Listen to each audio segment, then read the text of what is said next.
On September 23, 2016, Cascade Mall in Burlington, Washington, was alive with the familiar energy of a Friday night. Families strolled through the brightly lit corridors, parents and children carrying shopping bags, while groups of friends laughed on their way to the movie theater. Mall employees, some tired but smiling, began closing up their shops, looking forward to the weekend ahead. The air was filled with the comforting hum of conversation, footsteps, and the distant sound of arcade games.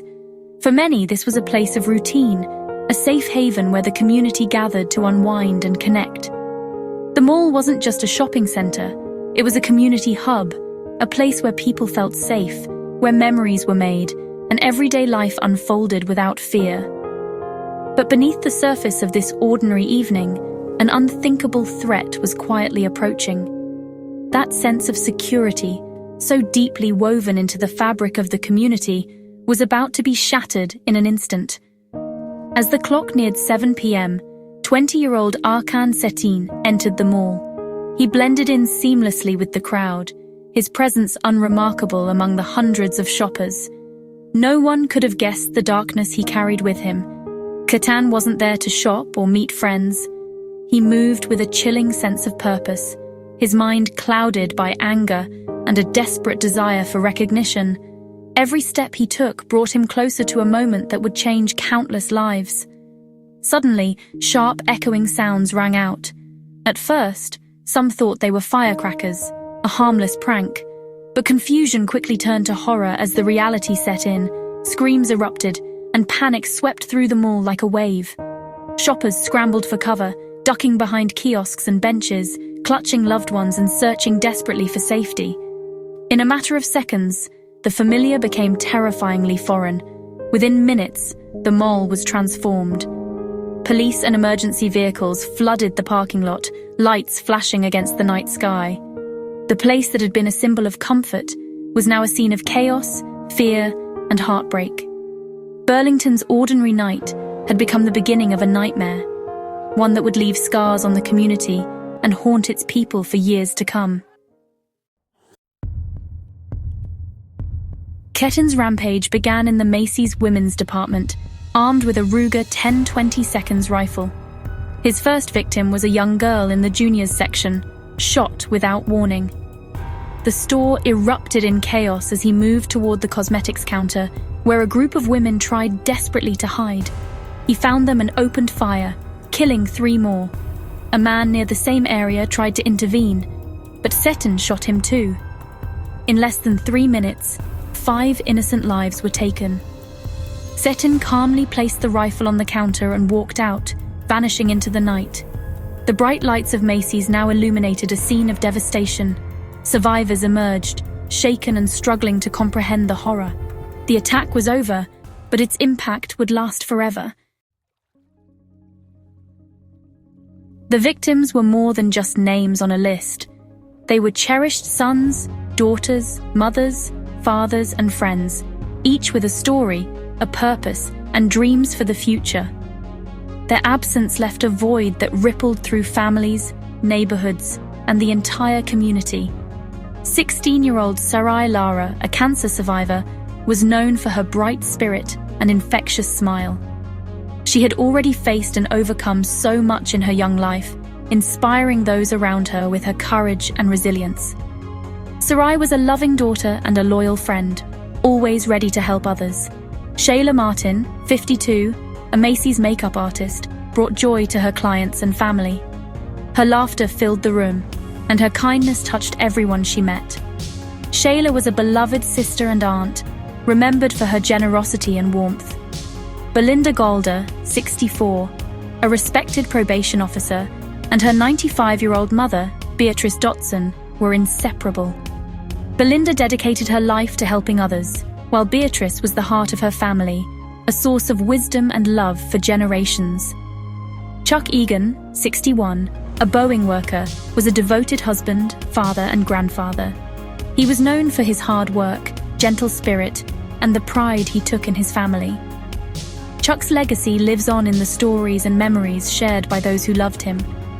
Each was living an ordinary day, simply going about their lives, when tragedy struck and their futures were stolen in an instant. The violence that took them was senseless, leaving behind unanswered questions and broken hearts. Their loss left a deep wound in Burlington, a reminder of the human cost behind the headlines. The pain was felt not just by those who knew them, but by an entire town that grieved together. The community mourned not just 5 individuals, but the futures and memories stolen from them. Each person lost represented a world of possibilities, a lifetime of moments that would never be lived. Their stories became a rallying point for grief and remembrance, bringing people together to honor their lives and support one another in sorrow. The tragedy united Burlington in sorrow and resolve, inspiring acts of kindness, compassion, and a renewed commitment to community. These 5 lives would never be forgotten. Their memories live on in the hearts of those who loved them, and in the spirit of a community determined to remember, heal, and stand together. Macy's wasn't Cetin's original target. He had planned a massacre in the mall's movie theater. In the days leading up to the attack, he had meticulously studied the layout of the mall, searching for the place where he could inflict the most harm with the least resistance. The movie theater, with its dim lights and crowded seats, seemed like the perfect location for his deadly intentions. He bought a ticket for a late showing of Snowden, blending in with other moviegoers as he scouted for a crowded theater. He waited for the right moment, watching people file in, and then quietly propped open a rear exit with his phone, intending to sneak in his rifle later without drawing attention. The plan was chilling in its simplicity. He would return through the exit, armed and ready, catching everyone inside off guard. But fate intervened in an unexpected way. A stranger noticed the abandoned phone and, thinking nothing of it, turned it in to theater staff. This small, seemingly insignificant act unknowingly foiled Cetin's plan, forcing him to abandon his original target. Frustrated and agitated, Cetin wandered the mall's corridors, searching for another opportunity. He even considered attacking a Chuck E. Cheese, where families and children were enjoying their evening, but ultimately decided against it, perhaps sensing it wasn't the right moment. Instead, he set his sights on Macy's, a department store bustling with shoppers. The decision was made quickly, but the intent was just as deadly. The near miss at the theater revealed chilling premeditation and a willingness to adapt his plan at a moment's notice. This was not a spontaneous act, but a calculated plot for mass murder, showing a disturbing level of planning and resolve. Only a small act of kindness, a stranger returning a lost phone, prevented an even greater tragedy from unfolding that night.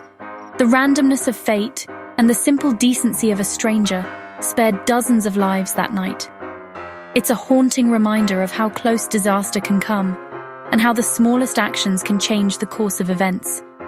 Cetin's rage was redirected, but his intent remained deadly, and the community would soon feel the impact of his violence.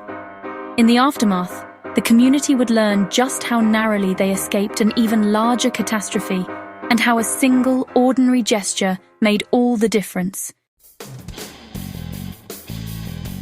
As Cetin fled, law enforcement launched a massive response. Over 200 officers from 27 agencies swarmed the mall, clearing stores and evacuating terrified shoppers. Confusion reigned. Was the shooter still inside? Were there more? Investigators quickly gathered witness descriptions and a crucial tip about a blue sedan. The abandoned rifle at Macy's provided a direct link to the killer. Police released a surveillance photo of the suspect, urging the public to help. The entire state was on edge, waiting for the killer to be found. Burlington's peace had been shattered, but the hunt for justice had begun. The release of the suspect's photo changed everything.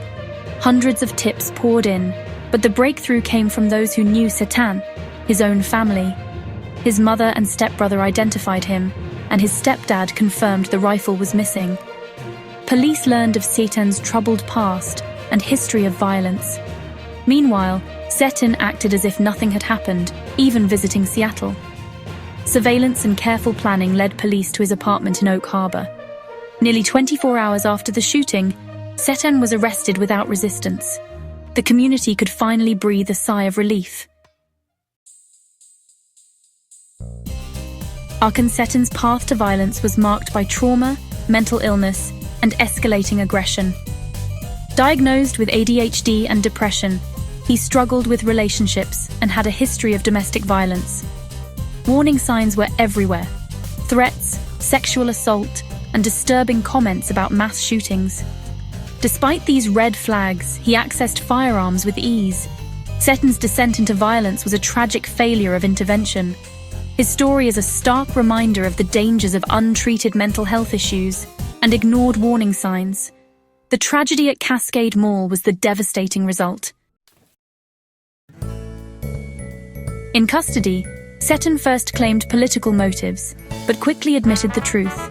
He killed for the thrill. His confession revealed no ideology, just a craving for power and infamy. Most chilling, he confessed he'd planned a second attack at Seattle's Pike Place Market. His arrest likely prevented another massacre. Cetin was charged with 5 counts of aggravated first-degree murder. But before trial, he took his own life in jail, leaving behind notes listing infamous killers. His death ended the case, denying families a trial but sparing them prolonged pain. The community was left to grapple with the aftermath and unanswered questions. The Cascade Mall shooting left a permanent scar on Burlington, but also revealed its resilience. Vigils and memorials brought people together in shared grief. The mall itself changed, but memories of that night lingered. Families turned pain into purpose, like the Shayla K. Martin Scholarship, helping students in her memory. The tragedy changed how people viewed safety, but also inspired acts of compassion. Burlington's response was unity, remembrance, and love. The victims' stories became a call to action against gun violence. Even in darkness, the community's spirit endured,